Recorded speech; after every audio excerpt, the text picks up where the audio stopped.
The key clicks in the lock and the door to my cozy suburban home swings open with a sigh. Today, I'm home early. It's a surprise for her, my beloved Marissa, crafted from the simple joy of leaving work at noon on a Friday. I envision her delight, the hug she'll give me, perhaps even a special lunch together. But as I step inside, I stop short. The floor is strewn with rose petals, a crimson and pink carpet laid just for me, or so I think. The sweet scent fills the air, a stark contrast to the usual smell of our quiet, orderly life. My beloved wife decided to surprise me. I love her so much. The words bubble up inside me, unspoken, but felt deeply. I follow the trail, my heart swelling with each step, past the living room, under the archway, and towards our bedroom. The door is slightly ajar, a sliver of mystery just waiting to be revealed. With a gentle push, the scene before me unfolds, and it's nothing like what I had imagined. Marissa is there, yes, but not in the way I expected. The shock hits me like a physical blow. She's draped across our bed, half naked, covered in whipped cream, her laughter mingling with that of a stranger, a man whose face is buried in the confection on her skin. Happy birthday, she sings, not to me, but to him, as she notices my presence. Her eyes widen, the spoon in her hand clatters to the floor. Jason! You're early. The man turns, his mouth smeared with cream, and it's like looking at a grotesque mirror of my own shock. Who the hell are you? He demands, standing awkwardly. I could ask the same, I retort, my voice cold, a stark contrast to the heat in my cheeks. Marissa scrambles up, clutching a sheet to her chest, her words tumbling out in a desperate cascade. Jason, it's not what it looks like. He's just a friend? I finish for her, my tone dripping with venom I didn't know I possessed. You seem very friendly. The man grabs his shirt, clearly uncomfortable, his eyes darting between Marissa and the door.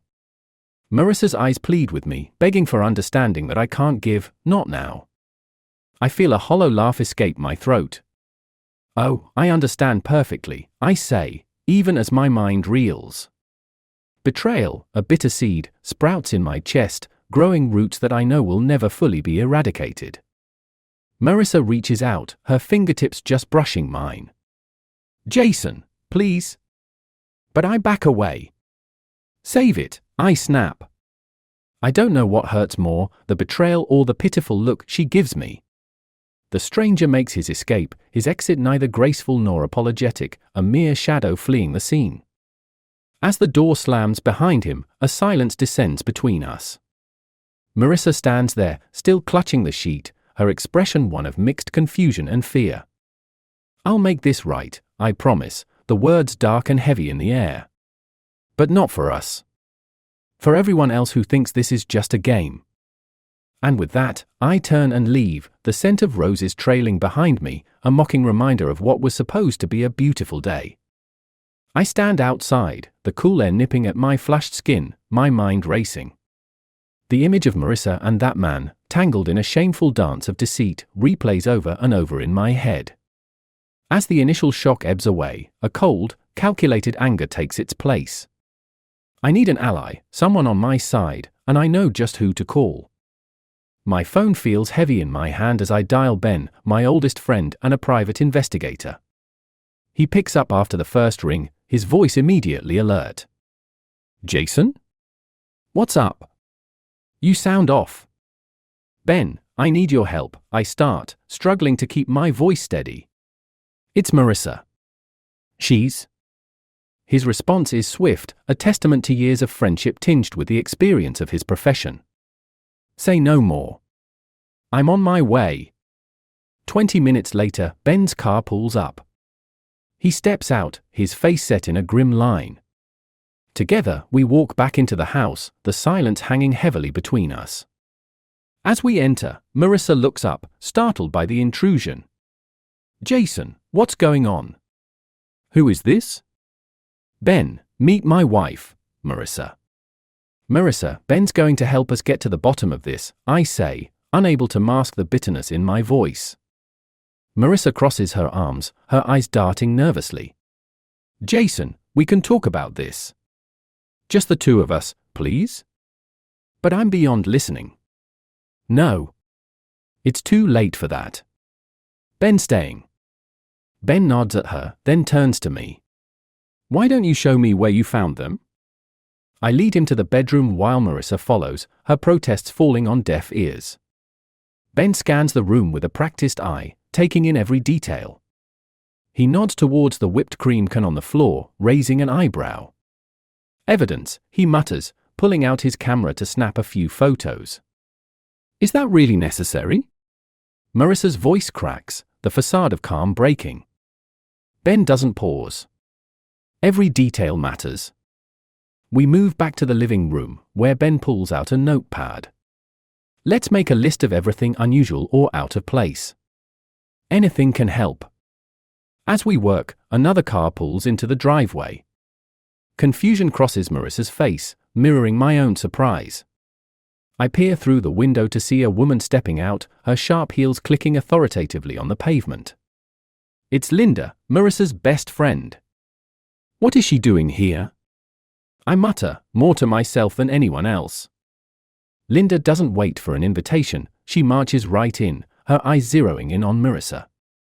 I heard there was trouble, she states, her gaze flicking between us all. I came as soon as I could. Marissa rushes to her, relief evident on her face. Linda, thank God you're here. He stunned her, shooting me a wary look. Let's all calm down and talk this through. We can sort it out. Ben steps forward, his presence commanding. Actually, we were just getting some facts straight. Maybe you can help. How well do you know the man who was with Marissa today? Linda's eyes narrow, her protective stance tightening. I don't think that's any of your business. It is now, I interject sharply, the room charged with tension. Ben's eyes flick between the two women. Anything you say might help us understand what happened here today better. The room falls silent, the air thick with unsaid words and suspicions. Marissa looks between her friend and me, a trapped expression on her face. This isn't the end of it, I promise, my voice low and determined. Not by a long shot. The tension in the room tightens like a coiled spring as Linda's protective stance over Marissa only heightens my suspicions. Ben, ever the professional, maintains a cool demeanor, jotting notes down in his pad, his eyes occasionally flicking up to gauge the reactions of both women. Why don't we all sit down and discuss this calmly?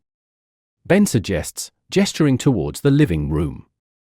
Reluctantly, we all settle into the sofas, an awkward semicircle of strained faces and crossed arms. I sit farthest from Marissa, the distance between us more than just physical. Linda is the first to break the silence, her voice sharp. Jason, this is ridiculous. You're blowing things out of proportion.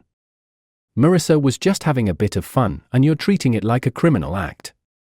I snort, unable to contain my disgust. Fun? Is that what we're calling it now? My eyes lock with Marissa's, searching for any sign of the woman I married. Marissa's face is a mask of misery. Jason, please, let's just talk. Ben raises a hand to stop her. Marissa, can you explain who the man was and what exactly was happening when Jason walked in? She bites her lip, glancing nervously at Linda before answering. His name is Rick. He's just a friend from work. We were just messing around. It was supposed to be a surprise for his birthday, like a joke. A joke? I echo hollowly, feeling the bitter laugh rise in my throat. Yes, a joke, Linda interjects, her tone defensive. We planned it together. It was just supposed to be a fun thing. Ben's pen pauses over his notepad. So, you were aware of this, Linda? You helped plan this? Linda nods, her eyes defiant. Yes, and I don't see why it's anyone's business but ours. Ben's gaze sharpens, and he makes a note. Okay, let's keep that in mind. Now, Jason, what are you hoping to achieve here? What's your end goal? I clench my fists, my nails digging into my palm. I want the truth. And I want accountability. I trusted her, Ben, and she betrayed that trust in our own home. Marissa flinches, and I can see her eyes glisten with unshed tears. Jason, I'm so sorry. It was stupid, I didn't think. Clearly, I snap, cutting her off. The room falls silent again, the tension palpable. Ben clears his throat. I suggest we take a moment to cool down. Jason, perhaps you and I could step outside for a bit. Linda, please stay with Marissa. We'll continue this conversation in a few minutes. We step outside, the cool air hitting my face like a splash of cold water. Ben looks at me, his expression serious. Jason, think about what you want from this. Do you want revenge, or do you want to salvage your marriage? It's important to define your intentions clearly. I gaze out at the barren landscape of our backyard, the starkness mirroring the hollow feeling inside me. I don't know if I can ever trust her again, Ben. Back inside, Linda whispers urgently to Marissa, their heads close together. Despite my anger, a part of me dreads what this might mean for the future. Could I really throw everything away based on one indiscretion? But then, was it just one? As we re-enter the house, I'm determined to get to the bottom of this, no matter what truths unfold. The storm is just beginning, and I brace myself for the fallout that's sure to come. We return inside, the air thick with unspoken accusations and fear. Marissa sits stiffly beside Linda, her eyes red and swollen from tears. Ben sits opposite them, his notepad ready. Let's continue, he says, his voice firm yet not unkind. He addresses Marissa. You mentioned Rick was a friend from work. How long has this been going on? Marissa swallows hard, her hands clasped tightly in her lap. It's not like that. It was just this one time. A stupid mistake. Linda jumps in, her voice sharp. It was supposed to be a joke, a silly surprise for his birthday. Marissa was helping me because I couldn't do it alone. I frown, looking from one to the other. Linda, what do you mean you couldn't do it alone? Why involve Marissa? There's a pause, a moment where Linda seems to reconsider her next words carefully. Finally, she sighs, her shoulders slumping. Because Rick is not just a friend from work. He's my boyfriend.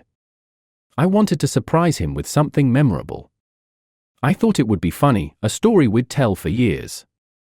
But I needed help setting it up. The room spins as her words sink in. So, you used my wife as part of your surprise? My voice is barely a whisper, laced with betrayal and disbelief. Marissa's eyes meet mine, filled with pain and regret. Jason, I thought it would just be a harmless prank. I didn't realize how it would look. Ben's pen pauses, and he looks up. Jason, there's more to consider here. What else is there? I ask, feeling numb. Ben turns a page in his notebook, his eyes serious. Jason, I did some digging before coming here. Rick isn't just Linda's boyfriend.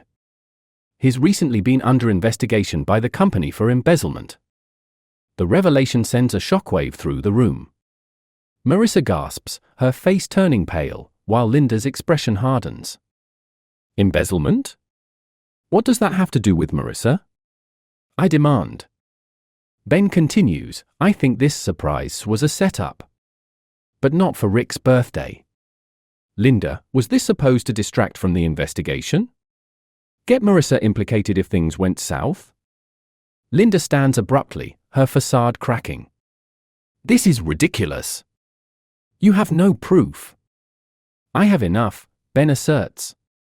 And I'm sure the company will be interested to review security tapes or any communications linking you two to Rick's actions.